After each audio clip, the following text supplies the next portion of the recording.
Hi friends, कसे आहेत? बरे आहेत ना? मी तर फार चांगले आहे. आताच्या लाईफमध्ये ना पैसा आहे ना तर फार इम्पॉर्टंट आहे माणसाला. किंमत आहे, फार किंमत आहे. कारण तू एवढी दिसत पण नव्हतीस ना, आज तुझ्याकडे पैसा आहे तर तुला हितं बसून ठेवणार. खरंच डोक्यावर पाहिजे तर बसून ठेवणार. म्हणजे पाहिजे तर एवढी सेवा करणार ते, कारण तुझ्याकडे 2 रुपये आहेत. कारण पैसे असल्यामुळे सर्वांना चांगलं दिसतं. आणि ज्याच्याकडे गरीब काही पण नाही आहे पैसे, त्याला ना इथं बसलेला पण माणूस उठ म्हणून सांगतो, तिकडे बस म्हणून सांगतो. एवढ्या पैशाला इम्पॉर्टन्स आहे. पण माझ्या मनामध्ये तर एवढी पण भावना नाही आहे पैशामध्ये रे. कारण आपण मुळात पैसे नव्हे, माणसाची मनं बघायला पाहिजे.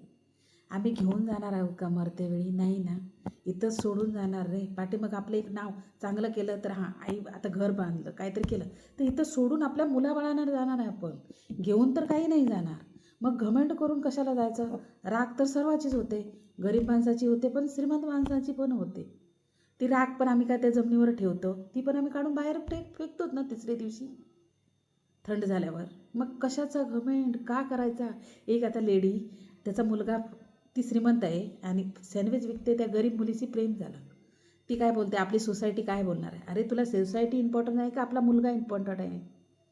हो ना. कारण आपल्या मुलग्याला आपण जन्म दिलेला आहे, आपल्या मुलग्याची खुशी हीच आपलं सर्व सुख ना. कारण ती त्या मुलीला करून आणलं आपल्या सोसायटी म्हणे, अरे तू पण एवढी काय जन्माला आली तेव्हापासून तुझ्या खानदानच श्रीमंत आहे म्हणून तू श्रीमंताच्या घरी आली. ती गरिबाच्या घरी आली जन्माला, तिचं काय? तिचं दोष ते का देवाचं दोष? कोणाचंच नसतं ना. मग माणसं असं का क्राईम करल्यासारखं वागतात, नष्ट बुद्धीसारखं? तसं वागायचंच नाही ना माणसासोबत. काहीतरी चांगलं असेल तर चांगलंच वागा. चांगलं